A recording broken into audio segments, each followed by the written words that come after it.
require endorsement of our Charter right to peaceful assembly. We understand that civil bylaws are a part of the City Council's duties, and we thank you for weighing them appropriately against the freedoms ascribed to us by Section 2C of the Canadian Charter of Rights and Freedoms and Section 28 of the UN Declaration of Human Rights and Freedoms.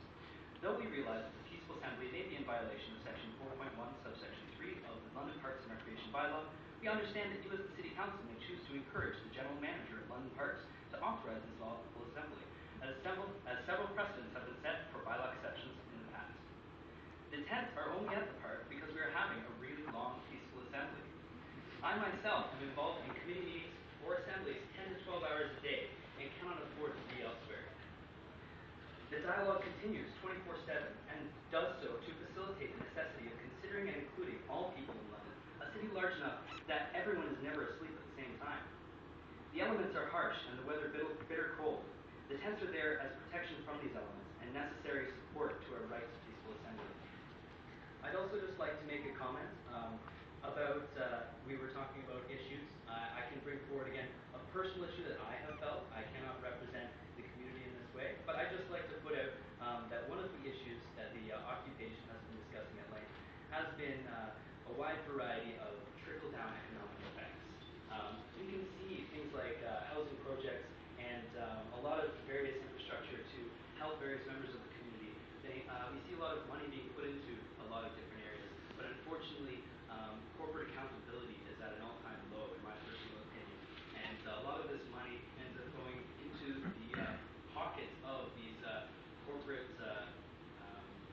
managers and, in some cases, banksters and financial speculators in terms of the way in which debts and loans are created and managed.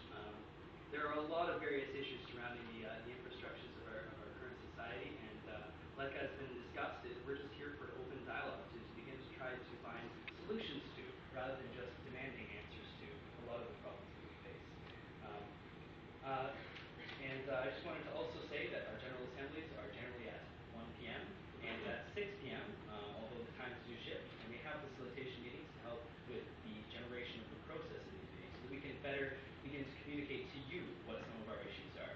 So we ask you to join us either at these facilitation meetings to help us generate a process, either a half hour before these General Assemblies, or join us and bring your voice to be heard and to listen to our voices at the General Assemblies happening at 1 and 6 p.m. every day. Can I have your name, please? Sorry. I am Matthew Collum. Matthew Collum. Thank you, Matthew. Any questions of Matthew at this point? Thank you, Matthew. We may have you in a moment. Yes.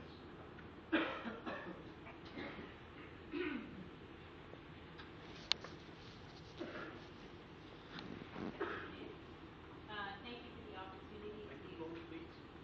Microphone, please. Okay, good afternoon. Thank you for the opportunity to speak today, and thank you to the activists for the opportunity to speak today. That was a consensus decision. My name is Patty Daulton. I'm here as the president of the London and District Labour Council to convey a message of solidarity with the Occupy movement activists in London, and to ask the city councillors and the mayor to recognize the local, national, and global significance of this movement. As you know, the Canadian Labour Congress, which represents millions of workers across Canada, is in support of this movement, and all of you should have received a letter from the Canadian Labour Congress. And as well, the Ontario Federation of Labour supports the Occupy movement. We believe that the Occupy movement is using public space to convey some very serious and very current messages about the social and economic injustices that exist in London, in Canada, and all over the world. When I attended the assembly a few days ago, I was so impressed with the intelligence, commitment to principles of justice, and the democratic process of the activists. And I had so many conversations with people who clearly have considerable knowledge about the issues and challenges facing all of us. One of the conversations I had keeps resurfacing for me because it was one of the organizers who told me that his father is an auto worker and that he only wishes that he could have the opportunity to have a good union job. And I want you to think about what youth are facing right now, since of course you know that increasingly good union jobs are being lost. The unemployment rate right now for youth is 15%, the highest it's been since the Great Depression. Tuition fees have skyrocketed and are disproportionately higher than for previous generations. As a secondary school teacher and proud OSSTF member, I know that so many young people and their families just cannot afford the burden of debt incurred to get post-secondary education. The activists also talk to me about many issues. They know that poverty and homelessness rates, which have been mentioned, are unacceptably high right now. They know that a lot of people cannot even pay their hydro and heating bills. And of course in London and southwest Ontario, we've seen the loss of hundreds of thousands of good union jobs and plant closures, such as the most recent one in St. Thomas. We all know that part-time and precarious jobs with no benefits and no pensions are now the norm. That's tragic.